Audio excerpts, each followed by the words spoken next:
সবাইকে শুভেচ্ছা, আমন্ত্রণ জানাচ্ছি আজকের রাতের বাংলাদেশে। আমি শামসুজ্জোহা। শুরুতেই জানাচ্ছি শিরোনামগুলো। আবারও বাড়ছে করোনার সংক্রমণ ও মৃত্যু, একদিনে প্রাণহানি 43 জনের। বেশি খারাপ অবস্থা রাজশাহী অঞ্চলে। একই হাসপাতালে এই যে করোনা পেশেন্ট এবং নর্মাল পেশেন্ট ম্যানেজ করতে যে নানা ধরনের সমস্যা হচ্ছে। 5 মাসেও মানবদেহে ট্রায়ালের অনুমোদন পায়নি গ্লোব বায়োটেকের টিকা। সংকটের সময়ে বঙ্গভ্যাক্সের সহায়তা দরকার ছিল, মত বিশেষজ্ঞদের। উৎপাদনশীল খাতে কালো টাকা বিনিয়োগের সুযোগ চায় এফবিসিসিআই। বাজেটে পোশাক শিল্প সুরক্ষা নিশ্চিতের প্রতিফলন নেই বলছে বিজিএমইএ। কেরানীগঞ্জে কিশোরী নির্যাতনের হোতা টাইগার সিদ্দিক গ্রেপ্তার। তরুণীদের খপ্পরে ফেলতে টিকটক সিন্ডিকেটের উদ্দাম পুল পার্টির আয়োজন।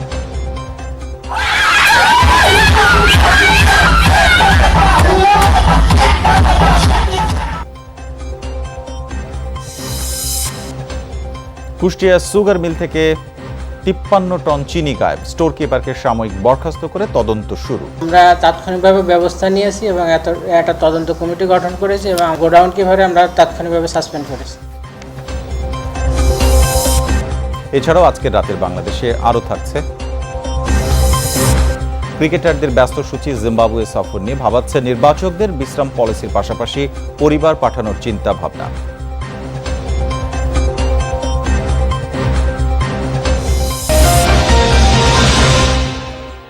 এতক্ষণ জানাচ্ছিলাম শিরোনামগুলো। দর্শক, আপনারা ঘরে কিংবা বাইরে যেখানেই থাকুন, কিছুক্ষণ পরপর হ্যান্ড স্যানিটাইজার দিয়ে আপনার হাত ভালোভাবে জীবাণুমুক্ত করে নেবেন। এবার যাচ্ছি পুরো খবরে। দেশে করোনার পরিস্থিতি জটিল হয়ে উঠছে। বিশেষ করে সীমান্ত এলাকাগুলোতে ডেল্টা বা ভারতীয় ধরনের কারণে পরিস্থিতি ভয়ঙ্কর হয়ে উঠতে পারে।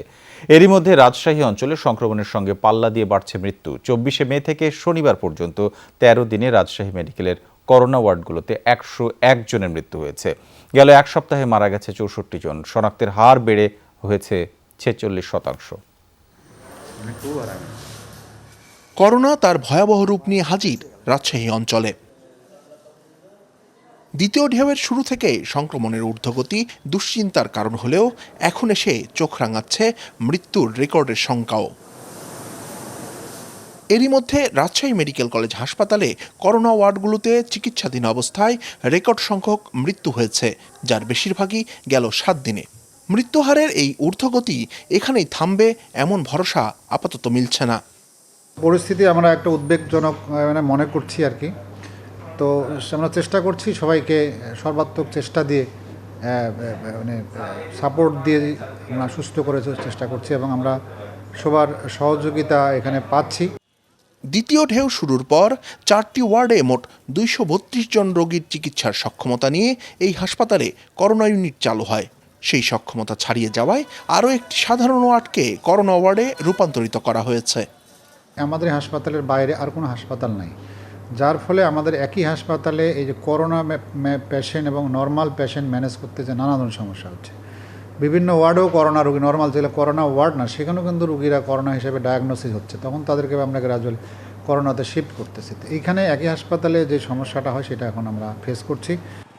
চিকিৎসা সেবা ভেঙে পড়ার হাত থেকে বাঁচাতে গত 25 মে স্থানীয় সদর হাসপাতালকে সাধারণ রোগীদের চিকিৎসায় প্রস্তুত করার জন্য মন্ত্রণালয়ে একটি প্রস্তাব পাঠায় স্থানীয় প্রশাসন। আমরা আমাদের সদর হসপিটালে তাদের একটা নন কোভিড ইউনিটকে আমরা এখানে ট্রান্সফার করে আমরা ওখানে তাদের সিট সংখ্যা বাড়িয়ে দেব, অথবা তারা যদি মনে করে হসপিটাল কর্তৃপক্ষ, তাহলে আমরা মিশন হসপিটাল বা অন্যান্য প্রাইভেট হসপিটাল এটাও আমরা অ্যাকুইজিশন করে নিতে পারবো সময়ের জন্য। এই আলোচনা আমাদের হয়েছে এবং সেভাবে আমরা ব্যবস্থা নিচ্ছি। প্রশাসনের কর্মকর্তারা মনে করছেন চিকিৎসার পাশাপাশি স্বাস্থ্যবিধি মানানোই এখন তাদের বড় চ্যালেঞ্জ। এতদিন যা করেছেন ভুলে যান। বাঁচতে চাইলে এখনই, আজ থেকেই মাস্ক পরুন, মানুন স্বাস্থ্যবিধি। তা না হলে রাজশাহী মেডিকেল কলেজ হাসপাতালের মতো এমন চিকিৎসা প্রতিষ্ঠান উপচে পড়বে রোগীদের ভিড়ে, আর তখন করোনা তো বটেই, সাধারণ রোগীরাও চিকিৎসার আর কোনো উপায় পাবেন না। শিবলি নোমান, যমুনা নিউজ, রাজশাহী।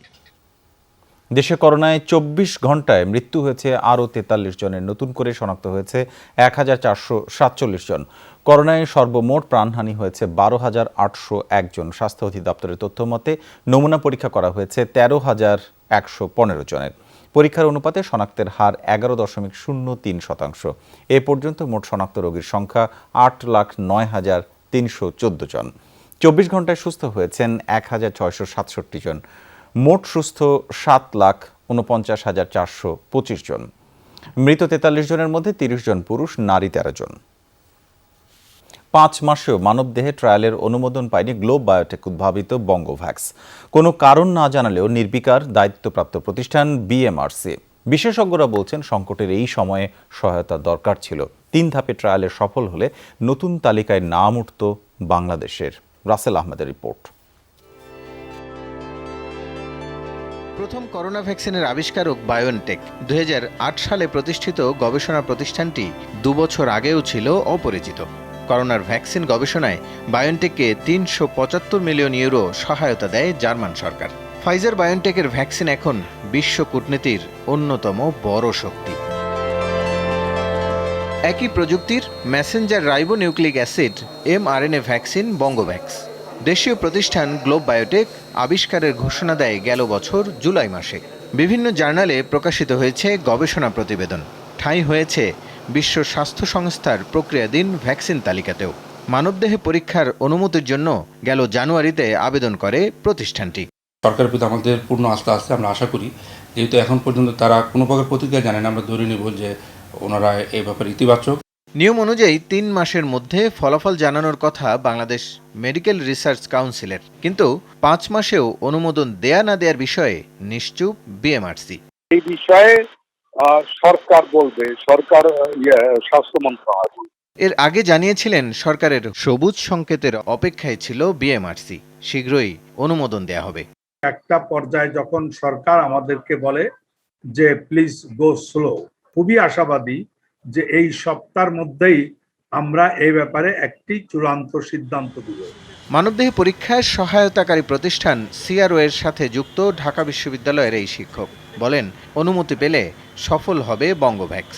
তাদের সঙ্গে যখন চুক্তিতে গেছি, কথা হচ্ছে তখন তাদের আমরা ল্যাবরেটরিতে প্রত্যেকটা কাজ দেখেছি, তাদের র ডাটাগুলো দেখেছি, দেখে আমরা কনভিন্সড হয়েছি যদি এটা একটা সুযোগ পেত, একটা এক্সপ্লোর করবার তৃতীয় বিশ্বের দেশ হিসাবে একটা সুযোগ পেত এটাকে উদ্ভাবনের দিক থেকে।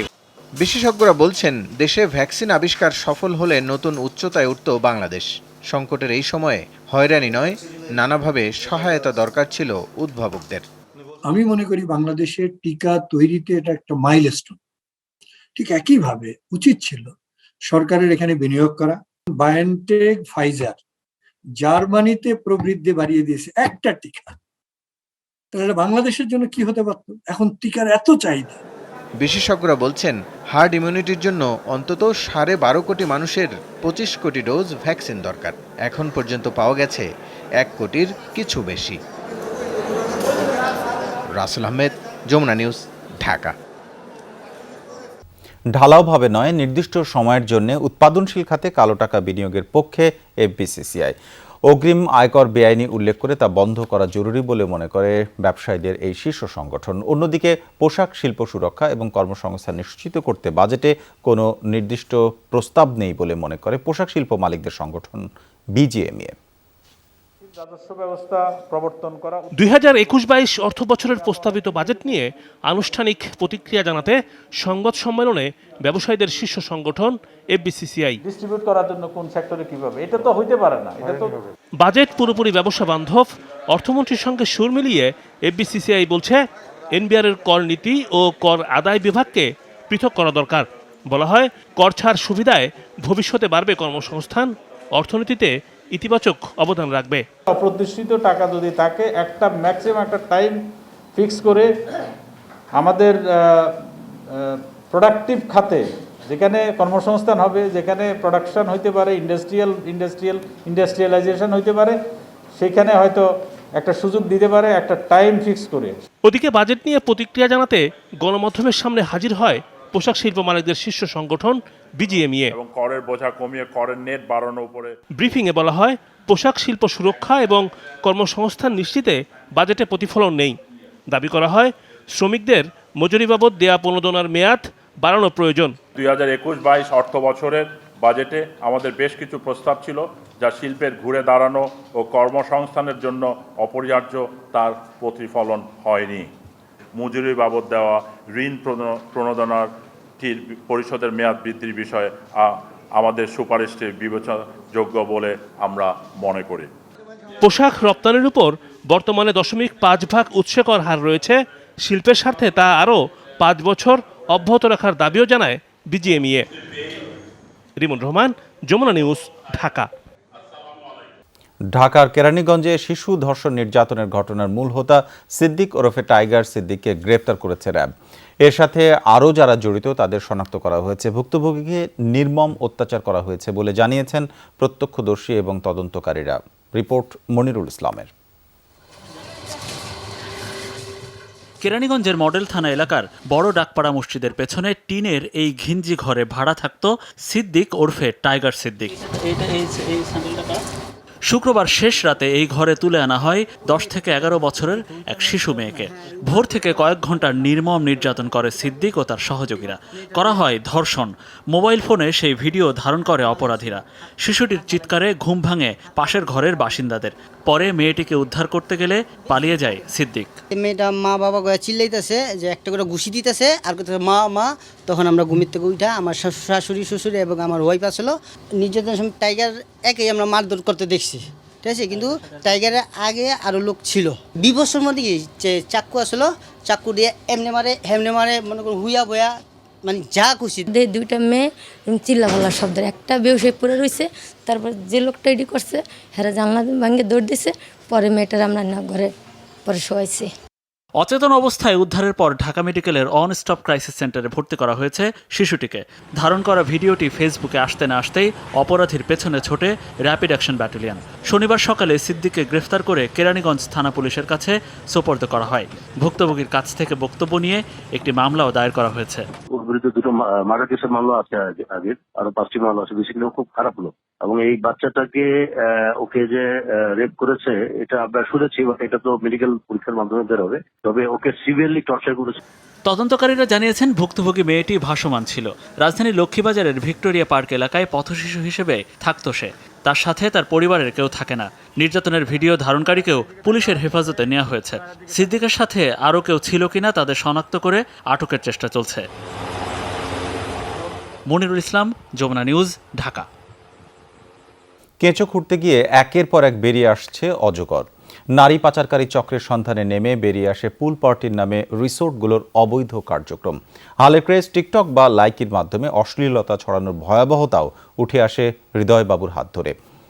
এর পরপরই নড়ে চড়ে বসেছে পুলিশ। 5 শতাধিক টিকটকারকে চিহ্নিত করে মাঠে নেমেছে তারা। কারা কিভাবে এর আয়োজন করে, কি হয় এই পুল পার্টিতে, বিশেষ প্রতিনিধি আব্দুল্লাহ তুহিনের অনুসন্ধান।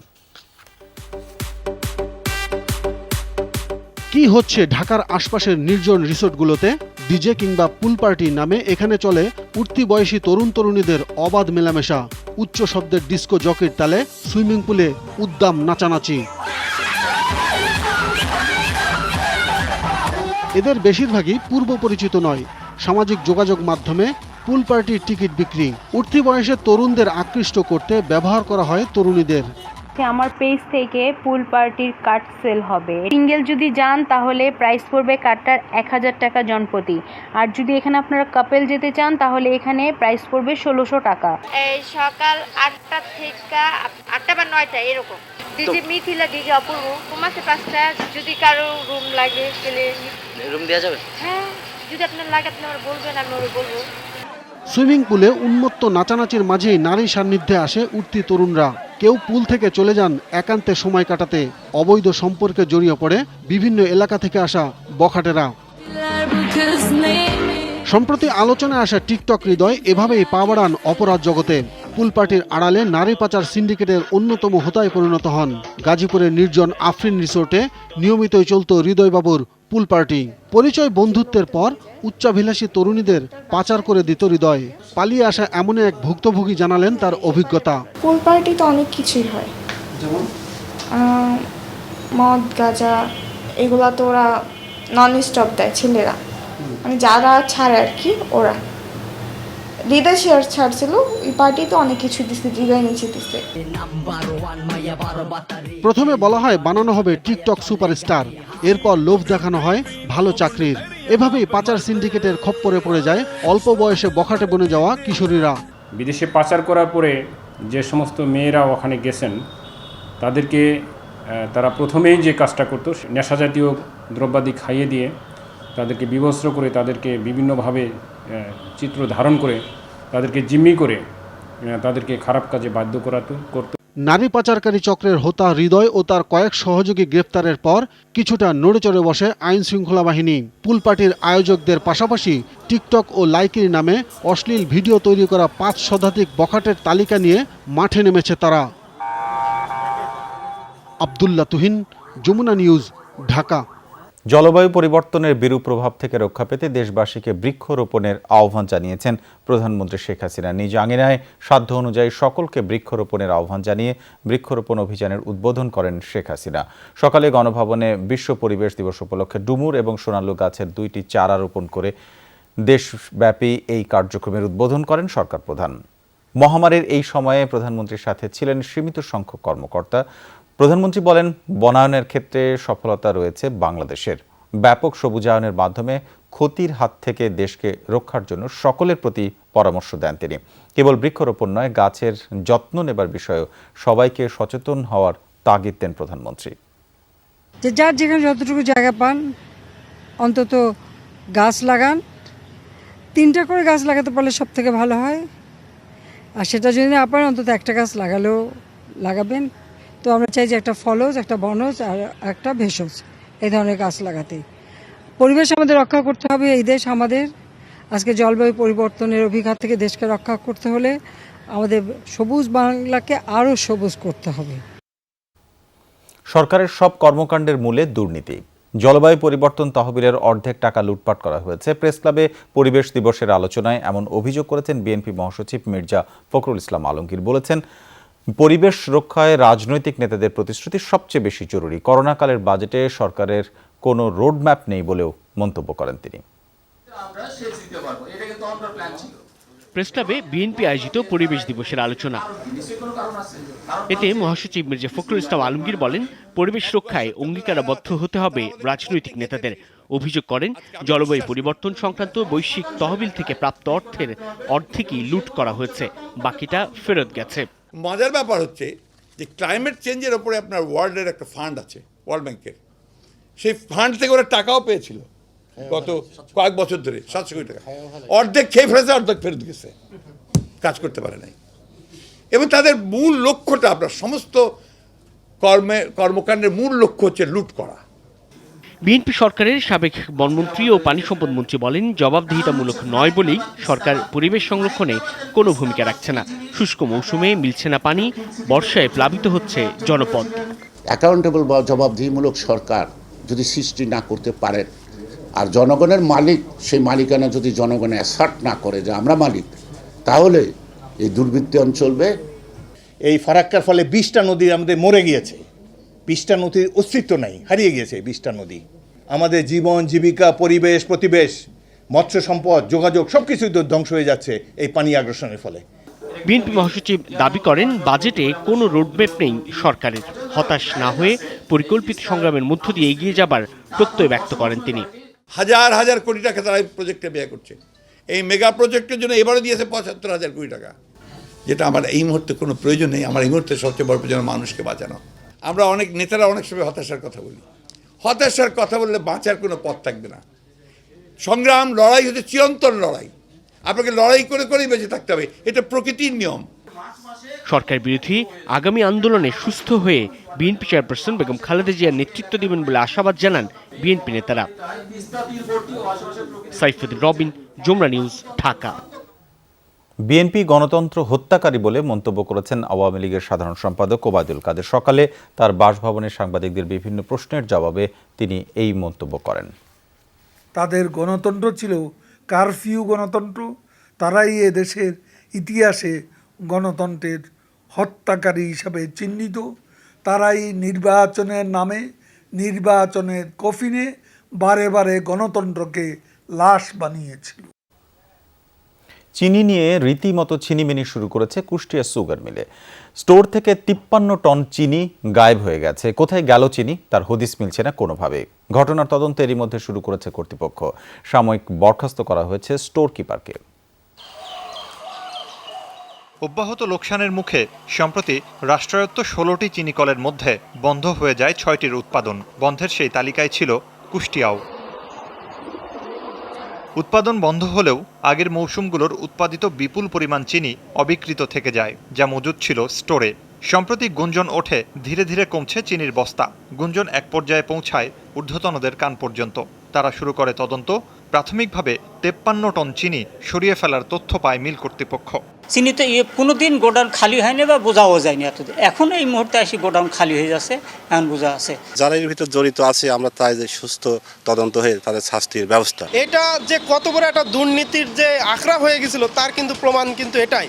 চিনি গায়েবের ঘটনা তদন্তে 3 সদস্যের কমিটি হয়েছে, আর সাময়িক বরখাস্ত করা হয়েছে স্টোর কিপার ফরিদুল হককে। এ বিষয়ে আমার গোডাউন কিভাবে আমরা তাৎক্ষণিকভাবে সাসপেন্ড করেছি। 3 সদস্য বিশিষ্ট কমিটি, জিএম কারখানা, জিএম অর্থ, জিএম প্রশাসন মিলে তদন্ত কমিটি গঠন করা হয়েছে। 7 দিনের ভিতরে প্রতিবেদন দাখিল করার জন্য বলা হয়েছে। মিল কর্তৃপক্ষ জানিয়েছে হিসেব না পাওয়া 53 টন চিনির বর্তমান বাজার দর প্রায় 35 লাখ টাকা। মুর্শিদুজ্জামান হিমু, যমুনা নিউজ। বিশ্বব্যাপী বায়ুদূষণ বাড়ছে আশঙ্কাজনক হারে। বিশেষ করে ইস্পাত কারখানা থেকে নির্গত ক্ষতিকর পদার্থ বাংলাদেশের দুর্বল বায়ুমানের সূচকের জন্য অনেকটাই দায়ী। এই যখন প্রেক্ষাপট, তখন ইস্পাত শিল্পে গ্রিন প্ল্যান্ট সংযোজনের অনন্য দৃষ্টান্ত স্থাপন করেছে জিপিএইচ ইস্পাত। পরিবেশ বান্ধব অত্যাধুনিক প্রযুক্তিতে স্টিল উৎপাদন এশিয়াতেই প্রথম বলছে প্রতিষ্ঠানটি। বিশ্ব পরিবেশ দিবসের বিশেষ প্রতিবেদনটি তৈরি করেছেন শোয়েব রহমান, ক্যামেরায় ছিলেন সঞ্জয় মল্লিক। সভ্যতার প্রয়োজনে স্থাপনা নির্মাণের হিড়িক বিশ্বজুড়ে, যেখানে প্রয়োজনীয় ইস্পাতের যোগান দিতে গড়ে উঠেছে অসংখ্য শিল্প কারখানা। দৃষ্টিনন্দন সব ইমারত হচ্ছে ঠিকই, দূষিত হচ্ছে পরিবেশও। বাংলাদেশে এমনিতেই বায়ু দূষণের হার বেশি, যার জন্য ইস্পাত শিল্পের দায়ও কম নয়। তবে ব্যতিক্রমও আছে, যেমন জিপিএইচ ইস্পাত, যারা পরিবেশ সুরক্ষাকে সর্বোচ্চ গুরুত্ব দিয়ে চট্টগ্রামের সীতাকুণ্ডে গড়ে তুলেছে গ্রিন প্ল্যান্ট। বায়ু দূষণ রোধে বিশ্বসেরা আধুনিক কোয়ান্টাম ইলেকট্রিক আর্ক ফার্নেস প্রযুক্তিতে নির্মিত হয় জিপিএইচ ইস্পাত, যা এশিয়াতে প্রথম। 100% রিফাইন্ড স্টিলের সঙ্গে সঙ্গে এনভায়রনমেন্টকে ক্লিন রাখছে, গ্রিন রাখছে। এবং আমাদের ডিপার্টমেন্ট অফ এনভায়রনমেন্টের যে প্রি রিকোজিশন আছে, যেমন ডাস্ট পার্টিকেলের একটা রেস্ট্রিকশন আছে, কার্বন ইমিশনের একটা রেস্ট্রিকশন আছে, সেই রেস্ট্রিকশন থেকে অনেক বিলো লেভেলে আমরা মেনটেন করছি। বলা হচ্ছে এই কোয়ান্টাম ইলেকট্রিক আর্ক ফার্নেস পদ্ধতি শুধুমাত্র বাংলাদেশ নয়, দক্ষিণ এশিয়াতেই প্রথম।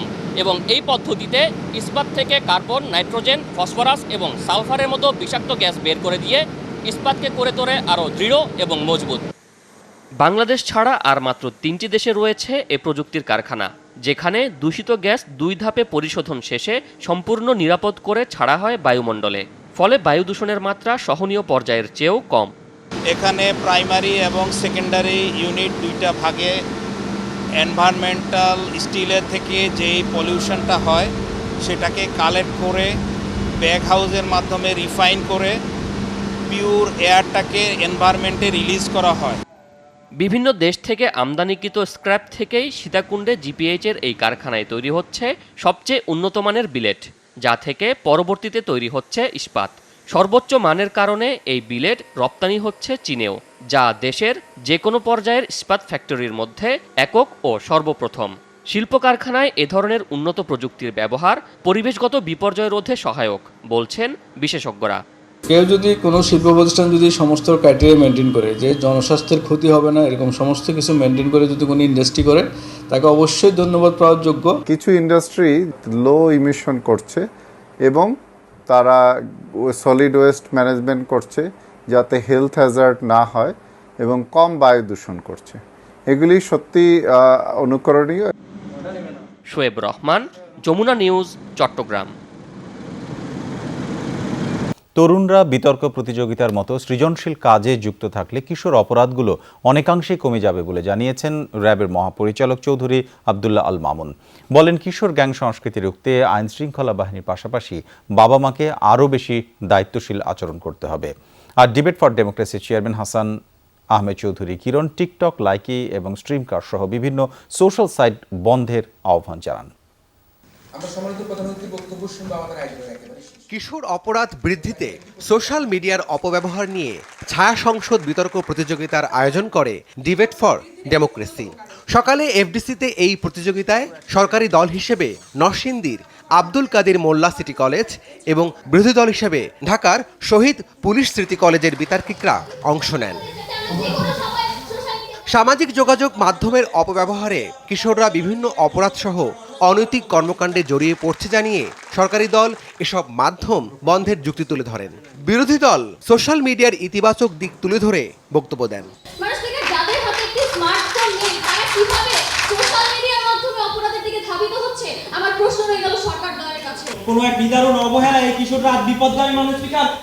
অনুষ্ঠানে র্যাবের মহাপরিচালক চৌধুরী আব্দুল্লাহ আল মামুন বলেন, সামাজিক যোগাযোগ মাধ্যম ব্যবহার করে কিশোররা অপরাধে জড়িয়ে পড়ছে। এসব অপরাধ রুখতে আইনশৃঙ্খলা বাহিনীর পাশাপাশি পরিবারকে আরও দায়িত্বশীল আচরণ করতে হবে। পুলিশিংটা করা, এটার দায়িত্ব কিন্তু আমার রয়েছে। এর আমার পিতা হিসাবে, মাতা হিসাবে ঘরের মাঝে আমি দেখব, ঘরের বাইরে আমরা সমাজ দেখবে, এর বাইরে প্রতিটি সমাজের যতগুলো অঙ্গ প্রত্যঙ্গ প্রতিষ্ঠান আছে সবাই মিলে আমরা যদি চেষ্টা করি এর চেয়ে অনেক বড় বড় অপরাধ, অনেক বড় বড় চ্যালেঞ্জ আমরা মোকাবেলা করেছি। সামাজিক যোগাযোগ মাধ্যমের অপব্যবহার বন্ধে টিকটক, লাইকির মতো সাইটগুলো বন্ধের তাগিদ দেন ডিবেট ফর ডেমোক্রেসির চেয়ারম্যান হাসান আহমেদ চৌধুরী কিরণ। টিকটক ছাড়াও আমরা কি দেখি? আমরা Likee, Facebook, Myspace, hifi, Badoo ইত্যাদি নানা রকম সামাজিক যোগাযোগ মাধ্যম প্রতিদিন কোনো না কোনো যোগাযোগ মাধ্যম তৈরি হচ্ছে এবং এই যোগাযোগ মাধ্যমগুলির মধ্যে বিশেষভাবে এক ধরনের কিশোররা এই ধরনের কাজের মধ্যে লিপ্ত হয়ে আমাদের সমাজের মধ্যে নানা রকম বিশৃঙ্খলা তৈরি করছে এবং বিচার বিশ্লেষণ করে লাইকি, টিকটক এগুলি বন্ধ করা যাবে কিনা, হবে কিনা সেটি যথাযথ কর্তৃপক্ষের মাধ্যমে সিদ্ধান্ত গ্রহণ করা হলে নিশ্চয়ই। তরুণরা ব্যর্থ হলে রাষ্ট্র ব্যর্থ হবে, তাই এখনই সময় তাদের সঠিক পথে ফেরানোর। পরে সরকারি দলকে বিজয়ী ঘোষণা করে তাদেরকে ক্রেস্ট প্রদান করা হয়। Rabbi Siddiqui, Jamuna news, Dhaka. Rangpur medical college হাসপাতালে শিশু সার্জারি বিভাগে ভর্তি হয়েছে 3 দিন বয়সী একটি শিশু, দেখে যেটি মনে হবে 4 হাত 4 পা। চিকিৎসকরা জানিয়েছেন এটি মূলত যমজ শিশু। কর্তব্যরত চিকিৎসক জানিয়েছেন দিনাজপুরের কাহারোল উপজেলার মুকুন্দপুর গ্রামের বাবলা মিয়ার স্ত্রী রুনা লায়লা বেগম বৃহস্পতিবার দুপুরে কাহারোলের একটি ক্লিনিকে বাচ্চাটি প্রসব করেন। বাচ্চাটি দেখে মনে হয় 4টি পা এবং 4 হাত বিশিষ্ট। সেখান থেকে শুক্রবার রাতে তাকে রংপুর মেডিকেল কলেজ হাসপাতালে শিশু ওয়ার্ডে ভর্তি করা হয়। পরে পরীক্ষা নিরীক্ষা শেষে শিশু সার্জারি ওয়ার্ডে নেওয়া হয়েছে। চিকিৎসকরা জানিয়েছেন একটি নয়, মূলত এটি যমজ শিশু, একটি পূর্ণাঙ্গ, অপরটি অপূর্ণাঙ্গ। টানা ম্যাচ, তাই বায়োবাবলের বৃত্তেবন্দী ক্রিকেটাররা। তাই তো তামিম, মুশফিক এবং সাকিবদের অবসাদ দূর করতে জিম্বাবুয়ে সফরে দলের সাথে পরিবারের সদস্যদের নেবার অনুমতি দিতে পারে ক্রিকেট বোর্ড। সেই সাথে ক্রিকেটারদের ইনজুরি মুক্ত রাখতে বিশ্রাম পলিসির কথাও ভাবছেন নির্বাচকরা, বলছেন আব্দুর রাজ্জাক। বিসিবির সিলেকশন কমিটিতে যোগ দেবার পর এবারই প্রথম জাতীয় দলের সাথে বিদেশ সফরে যাবেন আব্দুর রাজ্জাক। 3 ফরম্যাটের পূর্ণাঙ্গ সিরিজ, তাই তো বিশাল দল গঠনের বাড়তি চ্যালেঞ্জ নান্নু, বাশার, রাজ্জাকের সামনে। কাজটা আরও কঠিন করেছে ব্যস্ত ক্রিকেট সূচি। দলের শক্তির জায়গা বিবেচনা করে সম্ভব হলে সিনিয়রদের 3 ফরম্যাটের যে কোনো একটি থেকে বিশ্রাম দেবার কথা বিবেচনা করছেন নির্বাচকরা। গুঞ্জন থাকলেও এখন পর্যন্ত জিম্বাবুয়ে সফর থেকে কোনো ক্রিকেটারের ছুটি চাওয়ার খবর নেই নির্বাচকদের কাছে। আমার জানা মতে আমি এখনো জানিনি যে কেউ বলছে যে না আমি পাচ্ছি না, আমার ছুটি ব্রেক দরকার। আমাদের প্লেয়াররা লাস্ট কতদিন ধরে যারা একদম রেগুলার 3টা ফরম্যাট খেলছে তাদের কথা একবার একটু যদি চিন্তা করেন, হিসাব করেন, তো আসলেই কঠিন টাইম পার করছে। 2021 সালের জানুয়ারিতে ঘরের মাঠে উইন্ডিজের বিপক্ষে সিরিজ খেলার পর মার্চে নিউজিল্যান্ড পাড়ি দেয় বাংলাদেশ। এরপর এপ্রিলে শ্রীলঙ্কা সফর করে এসে মে মাসে ঘরের মাঠে ওয়ানডে সিরিজ শেষ হতে না হতেই শুরু হয়েছে ঢাকা প্রিমিয়ার লিগ। লিগ শেষ হবার 3 দিন পর বাংলাদেশ দল পাড়ি দেবে জিম্বাবুয়েতে। 6 মাসের মধ্যে ক্রিকেটাররা প্রায় পুরো সময় টিম হোটেলে বায়োবাবলে বন্দী। এমন অবস্থায় খেলোয়াড়দের মানসিক অবসাদ দূর করতে জিম্বাবুয়ে সফরে পরিবারের সদস্য নিয়ে যাবার অনুমতি দেওয়ার কথা ভাবছে বোর্ড। যদি বোর্ড চিন্তা করে যে ফ্যামিলি অ্যালাউ করা হোটেলে, সো দ্যাট একসাথে কিছু না হলে একসাথে থাকতে পারলো, বাট তারপরেও এটা কঠিন যে একদম হোটেলের মধ্যে থাকা, বাইরে না যাওয়া। জিম্বাবুয়ে সফরের আগে লিটন, সৌম্য, মিঠুন সহ একাধিক ক্রিকেটারের অফ ফর্ম ভাবাচ্ছে বিসিবিকে। তবে মেঘ বৃষ্টির খেলায় বন্দী ঢাকা লিগের প্রথম 3 রাউন্ড দেখে হতাশ হতে চান না নির্বাচকরা। তবে জিম্বাবুয়ে সিরিজে অফ ফর্মে থাকা ক্রিকেটারদের ছন্দে ফেরার তাগিদ দিচ্ছেন নান্নু বাহিনী। এই চাওয়া যে মানে টিম যেন ভালো খেলে, প্লেয়াররা পারফর্ম করে, যে যা মানে এরকম আমি সব থেকে বেশি খুশি হব যে যারা একটু অফ ফর্মে আছে তারা যদি ফর্মে ব্যাক করে। হাসিনুর রহমান, যমুনা স্পোর্টস, ঢাকা। এই ছিল আজকের রাতের বাংলাদেশে। তবে আরেকবার আপনাদের মনে করে দিতে চাই, সবাই ঘরে কিংবা বাইরে যেখানেই থাকুন কিছুক্ষণ পরপর হ্যান্ড স্যানিটাইজার দিয়ে আপনার হাত ভালোভাবে জীবাণুমুক্ত করে নেবেন। এতক্ষণ আমাদের সঙ্গে থাকার জন্য আপনাদের সবাইকে ধন্যবাদ। শুভরাত্রি।